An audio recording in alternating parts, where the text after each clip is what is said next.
Hello, hello, hello, hello, everybody. Boy, it's been a while. Last time I was here was Tuesday, and now it's almost Thursday. So it's been a long time. Uh, whew, a lot's been going on. I've been a little tired. Um, News from the scene of the Berg household.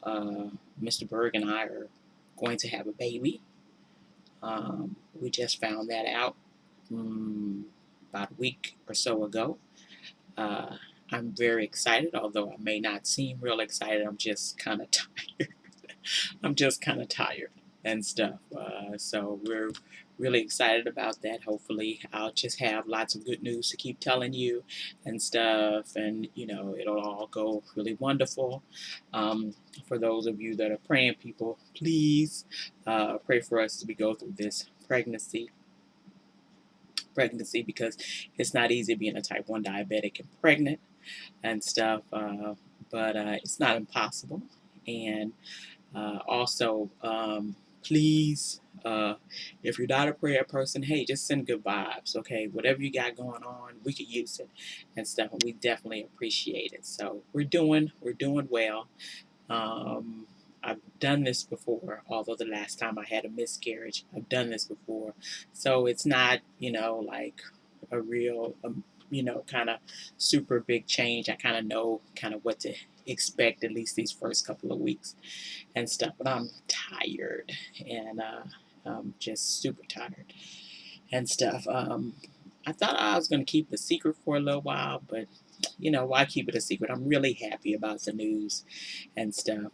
Really just thrilled to death and just as excited as I can be about the news and everything. So we'll see what happens. And like I say, stuff comes along, something big happens. We figure out what the child is, girl or boy, and all that stuff. I'll tell you that then. But this is the kind of pretty much the end of this announcement, and we'll get into Love and Hip Hop New York because I know that's what you really want to hear about. Okay, um, Love and Hip Hop New York. Let's see what we got here this week. I usually watch, like I said, a couple times, so I can kind of get the gist of what's going on. It was really not easy to watch a couple of times this week, as the foolery was just, to the max. Let's just start off like this. We're gonna call it "Make 'Em Work," and I'm gonna call it "Make 'Em Work" because a bunch of people aren't making people work. Um, and and then you wonder why you get a really kind of bad result. You get something you don't want, you get something that's not working for you, you get your feelings hurt, you get your heart broke, you waste time, you get cheated on, and stuff. You get taken advantage of, people betray you and all that stuff because there's no work involved. And we're just going to start off straight, kind of coming in at Tahiri and Joe with him and the proposal. And I think she did the right thing by saying no. Um, and surprisingly, a bunch of people kind of agreed. She did the right thing by saying no. Um, he has not really done anything. She's like, you go from being the cheating guy to now wanting to marry me, and there's no sort of work or anything in between. And that's the reason I decided to call this week's blog "Make 'Em Work" because she was the only one in this whole episode that was talking about somebody working on a relationship or working, or at least working on themselves and stuff. I think he thought it was unbelievable. He couldn't believe that, he said, well, he thought this was a big grand thing that he had done. But asking somebody to marry you is not a big grand thing, and stuff. That's not, I know a lot of women want to be married. I understand that. That's not, I have no problem with people. I'm a married person. I have no problem with people wanting to be married. I think it's a good thing. I think a good marriage, a good healthy marriage is a really good thing for people, both of the people in the marriage when it's good and healthy. But wanting to be married and being in a bad marriage are two different things. And she already knew I think that this was going to be a bad marriage, that he hadn't really done anything. He hadn't really done any work. He hadn't really done any work on himself. He hadn't really done any work on the relationship. And he kept saying, well, this is my big grand gesture. But I think when she said big grand gesture, she meant that he do some work on himself, that he changed, that he come back and prove himself to her. You know, words are really great and they're really nice to hear. And we all love to hear all this wonderful stuff, how we're so wonderful and we're so beautiful. And I just love you so much. You're the best thing in the whole wide world. And the sky opened up and you fell out and all this sort of stuff, you know, and I just can't live without you and stuff. But kind of empty words with nothing behind it mean absolutely nothing. And Joe really hadn't been doing the things that he needed to do. Now, he apologized to her and stuff, but you know, after breaking people's trust, you got to prove yourself again. And sometimes that might take a long time, but you know what? You're the one that broke the trust. So you're the one that has to do the work. And I don't think he got that. He was just, his feelings were so hurt. He didn't know if he could be with her anymore because he just, you know, what she was saying and what she was doing. But what she was saying and what she was doing did match up. You need to do some work, boy. Go ahead and do some work and stuff, you know, and you know, so they were going like, well, maybe this is the end and we won't date anymore, which may be a good idea for them. You know, maybe people need to move on with their lives and stuff, you know. Maybe he will do some work and then he come back, you know. I mean, just because I told you I don't want to marry you, don't mean that I don't ever want to marry you. Maybe I just don't want to marry you now. Maybe you need to do some work. Maybe you need to do what you need to do, you know, and stuff before we do all this, before we walk down the aisle. Marriage is not going to solve problems. It's not going to make a bad relationship better. Okay. You know, it just really marriage, if you have a bad relationship, trust me, marriage only exacerbates what is already bad about it. Okay. And stuff. And so he was all hurt and, you know, just feeling rejected. And I think the thing about him asking her to marry him was really this thing of him trying to just kind of lock her down, you know, and stuff, and just keep her locked down to, you know, be with him and everything. And you know, lots of people do that, you know, and stuff. But it's a way to sort of get somebody trapped in a situation where you know it's a way I can keep you with me, like I said, without actually really committing to anything or actually doing anything and stuff. She asked him to work. If you really do want her as much as he keeps saying, if you keep saying about we meant to be together, then you'll do the work, dude. You'll do what you need to do to make her trust you again. That's it. That's all. Ain't really nothing else to do. You know, and so you can talk about it and go round and round and all this stuff. But if you ain't gonna do the work, ain't really nothing else to talk about. Okay. Um, I suggest you move on with her life, and I would suggest he move on with his. Okay. Now, for my other kind of talk about Erica Mena and Rich Dollars.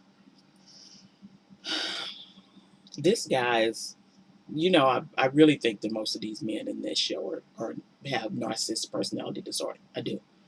And if you don't know what it is, look it up. But I just do. Either that or they're really emotionally abusive. Okay. And controllers. And you know, and he's got the emotional maturity of a 12-year-old. Okay, and stuff. And he's, you know, and this other idiot over here is just kind of going back and forth with him. They're tell you the truth, he kept saying, oh yeah, we're meant to be together. And I thought to myself, I think you're right, because both of you have the emotional maturity of teenagers. You know, you do. And stuff. And Erica's talking 1 minute about being in a relationship with Sin, and she does all this nice stuff for Sin to keep Sin with her, and Sin keeps telling her what she wants, and she keeps saying, "I'll give it to you, I'll give it to you," and then Rich comes around, and she's all, "Oh, Rich, oh," you know, and stuff, and he's just the most disrespectful man I've ever seen in my life. I mean, he disrespected her, he disrespected Sin, he disrespected himself and stuff. He's so disrespectful. It don't even make no sense to be that disrespectful. And when they were in the club for her whatever book launch or whatever, I'm thinking she said 2 books, and I was like, what? Whatever. Okay, and for her book launch, whatever that was, and stuff. And she talks to Sin, and Sin's just like, I really need for you to respect my relationship. And then he just sort of goes off and starts cursing at her. And Erica did something that surprised me. She did something that he didn't do the last time him and her and another woman got into the fight, whatever this woman he was dragging around to make Erica mad. She said something. She spoke up for Sin. And I thought to myself, I said, doesn't she see the difference in what she does and what he does?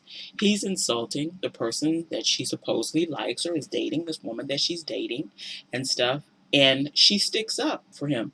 The instance where Erica was fighting with the other woman with Rich, he doesn't ever say anything. He doesn't say anything. He just sort of lets the women fight. He doesn't say anything. He doesn't defend anybody. He doesn't do anything. He just sort of stands there and stuff. And so he's insulting Sin, and then he goes outside and is all huffy, and then he starts kissing her and doesn't all that weird kissing scene, which I was like, ew. It was just, that was so gross and rapey. I mean, ew, that was disgusting. I was like, ew, ew, that was just weird. I was like, yeah, yuck. And she's like, what do you, I mean, she's really looking uncomfortable, and he's just, he's being really insulting and condescending. And then Sin comes out. She's like, I'm not going to do this anymore and stuff. I don't much blame Sin. Um, it's just a little much. And so they go along, and later on, they're in the studio, and she's talking about him being disrespectful, and he started playing it off. And I thought to myself, yeah, you two really do deserve each other. Because then she's laughing and joking. I'm thinking every time this man, he's 2 seconds off of going off on you or trying to jump you or being really disrespectful. He really hates that I think he really hates and is sort of disgusted by her being bisexual, but his ego won't let her go because he thinks that, as a man, he should be able to have her because, no way a woman should come in there and take something from him and stuff. I'm telling you, he's got the emotional maturity of a 12-year-old. And so then she's all cuddling up, and they're laughing and talking, and then he's talking about, yeah, I know she really wants me. I know she really wants daddy dollars. And I was like, ugh, gross. I was just like, this is so gross and so disgusting. It was the gross, gross, gross. And I was just like, yuck. I just, some stuff just creeps me out, and that just creeped me out and stuff. Um, he's in 1 minute being disrespectful, and the next minute she's falling all into his lap. And I'm just thinking to myself, you just really, I think she's used to, and she actually told saying this, that she hadn't had really good luck with relationships. And there's no such thing as not having really good luck with relationships or whatever. It's just that you made bad choices. You make bad choices, and you put up with stuff that you shouldn't put up with. There's no luck of the draw here. You didn't just happen upon the worst guy in the whole wide world. You chose him, okay, and stuff, and you put up with that. And and that's on you. Now, him being a bad guy is on him, but you choosing to be with him is on you and stuff. And she was saying that to her, and I just thought, yeah, because her emotional maturity is so low, and so is his. They're like two teenagers, or two really young people that fight all the time, and that thinks that fighting and drama is love and care and affection. She thinks him fighting and cussing and being crazy is really him showing her, although the other person is really trying to show her she really cares for her and trying to be there for her.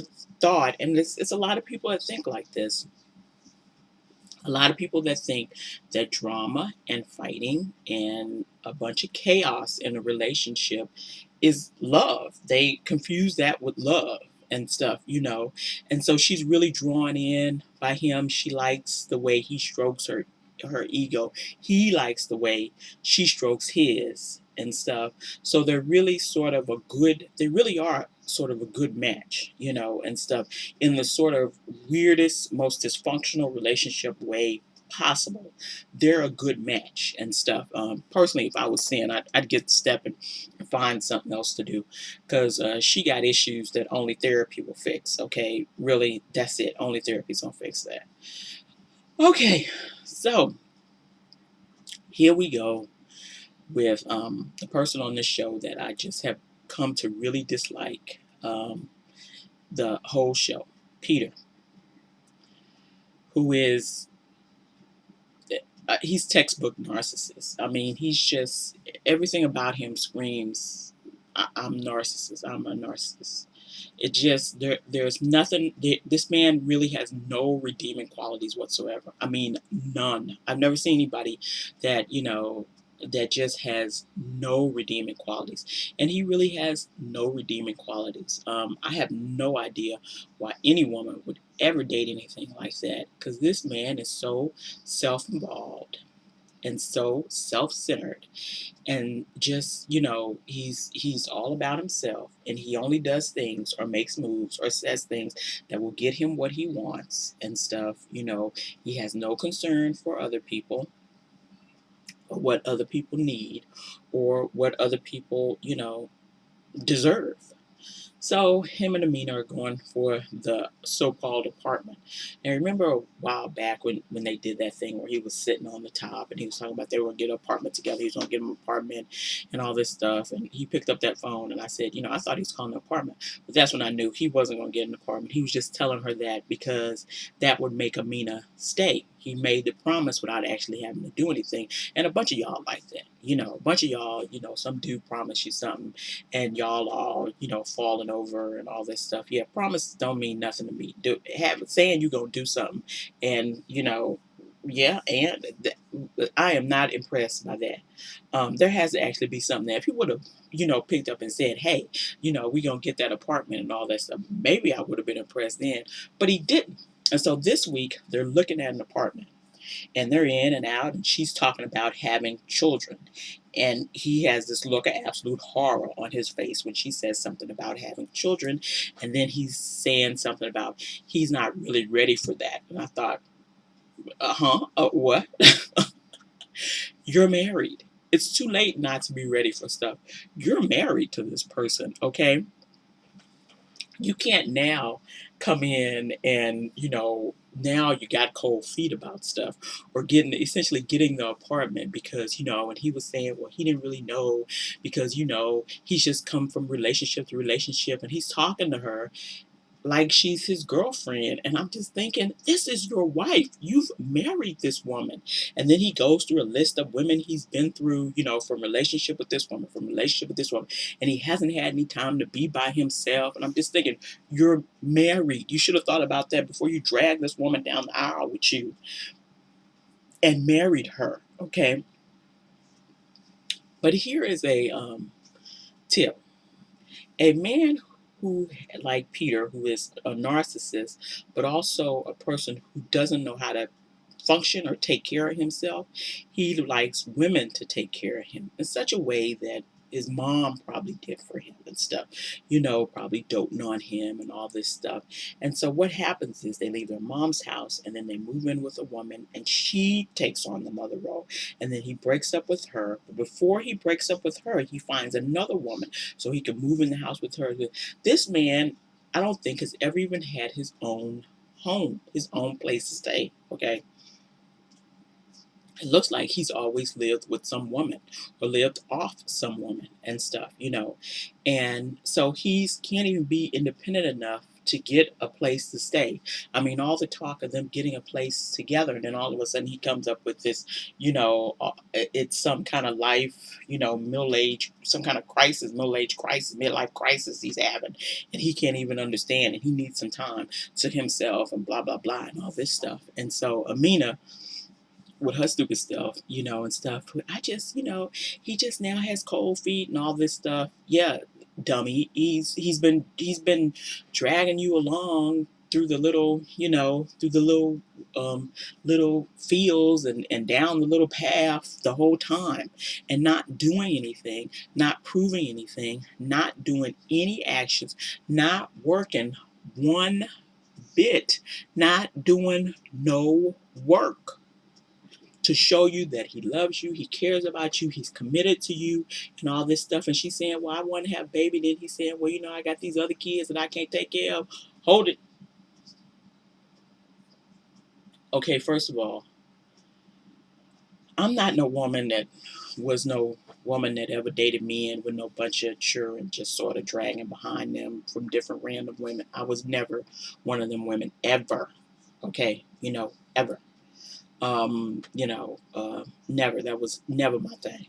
Okay, you and the extra kids, and the kid here and the kid there, and here kid everywhere. That's not my thing.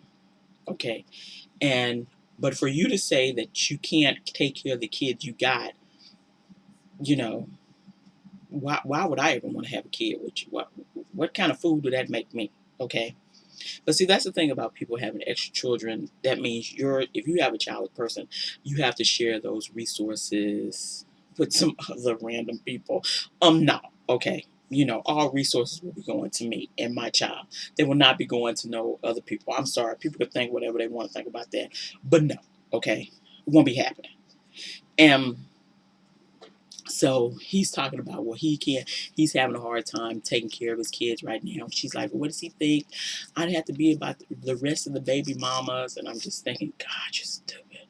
You know, and why would I want to be in the group of women he's knocked up and left, and cheated on and betrayed, and because that narcissist is not gonna stay around and take care of no kids. He's about 2 seconds out of the door with Amina right now. I mean, if he could figure out how to get a quick divorce, he'd get one. Okay, and stuff, because he don't want to really be with her. Now he's feeling like she's pressuring him and stuff to actually be a responsible adult. So now he don't want to do that. He wants to run and be free and all this stuff. And I never had time to myself, and and this is just all too much, and it's just all really overwhelming. Well, you're married now. You're a day late and a dollar short with all that noise. But because she didn't make him work for anything, she didn't make him do anything. She was just running and trying to be with him and trying to do all the work. I mean, I've never seen women working so hard for nothing. Here's a bunch of women working hard for nothing, and stuff. That just amazes me. It's like working for no money. It's just like slavery in a like, why would I work for something that doesn't bring me anything? That doesn't bring anything to my life. That brings me nothing. I mean, nothing, zero, zilch, nada. You can't even get people to be loyal to you, and stuff. You can't even people get compassionate, give you a kind word. You can't get the basic stuff, that people ought to get, that you would give to a stranger. Okay, you can't even get this, and you're in a relationship with these folks. Okay, whatever. Then he comes back and he talks to Tara and says how he's just so sorry and all this stuff, and he's just so sad he made a mistake, and he's looking down and he's sad, and he's got his little sad face on and stuff. I can't believe it. I made a mistake, and I really love you and those kids, and the kids not being able to see me and all this stuff. And then she starts crying, and I'm like, you're a fool. You're a fool too. Because all that is nothing. That is, a bunch of people, a bunch of women would see that and be like, oh, that's just so sweet. No, that's just so manipulative. This man has done absolutely nothing. Nothing the whole show but cheat and betray people and lie. That's it. That's it. So when he started doing that, I was just like, oh, it's just another manipulation. It's the way for the narcissist to make you feel sorry for them, and stuff. Instead of them instead of them really saying, I'm going to do better, I'm going to do this, I'm going to do the thing is to get you to feel sorry for them and their plight, and stuff. And, I just made such bad, instead of saying, I'm going to make better decisions, I'm going to man up, I'm going to treat you better, and stuff as the mother of my children. I'm going to do what I'm supposed to do. I'm going to make sure that I paying child support or doing whatever it is that I'm supposed to do.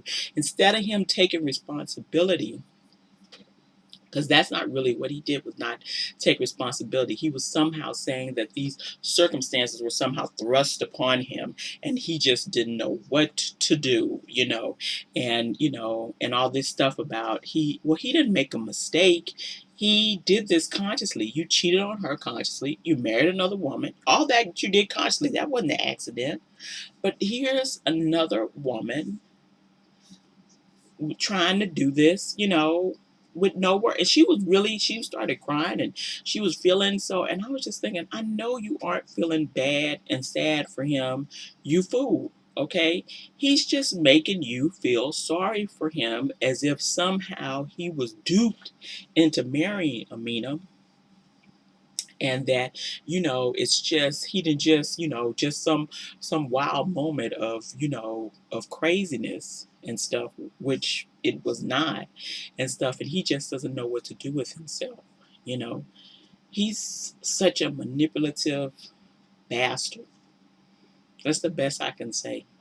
That's the best I can say. I mean, there is absolutely nothing redeeming about him as a human being. He is the lowest of the low.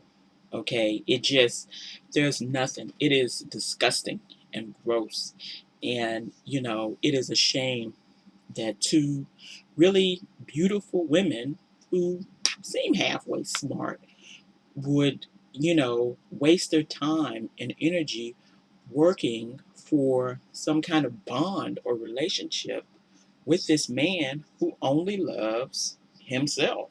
I mean, everything he does is all about him, and really not, and tell you the truth, really not love himself. He's only concerned with his own sort of cushiness, his own sort of what he can get, he's as close to a sociopath as you can get. Really, he is. He really does not care or have any concern in his heart. Because if he did, you wouldn't do all this and then constantly make excuses about it. You do some work on you. But he never does any work on himself. He just lies, or he hides stuff, or he tries to make people feel bad for him, and stuff. There's never any responsibility for what he does.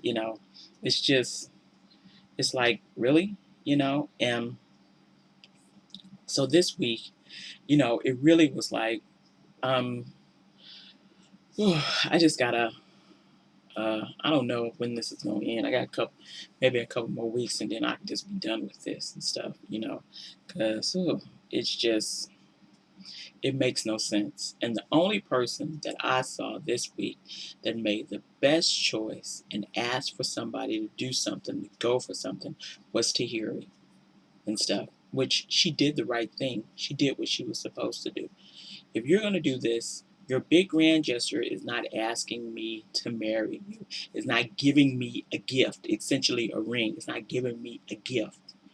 It's doing something about who you are and what you believe, because marriage is work. And so you really need to be working on yourself before you start asking somebody about marriage. Okay? It's work. It's not easy, you know, and stuff. And making a good, healthy marriage is most definitely not easy. So, she did the right thing. She did the best thing. Hey, my advice for this week is make them work. Make them prove it. That's it. Make them work. Make them prove it. If his actions don't match up with his words, who cares? You know, he should be out of there.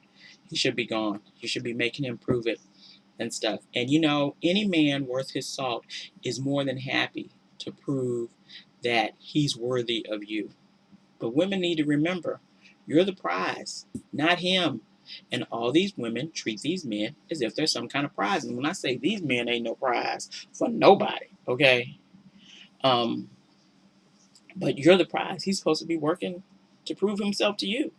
You're not supposed to be working to prove yourself to him or to prove your loyalty. What, that, you know, all the stuff these women do and go through and stuff. Listen, they'd have proved themselves 100 times over, and stuff. And you still can't get basic human decency from people? Yeah, no. not today. Mm-mm, not today. So that's my review for this week. Next week, of course, looks interesting. We'll see what happens. And of course, I'll come back and I'll talk to you about it. Okay. Talk to you then. Bye bye.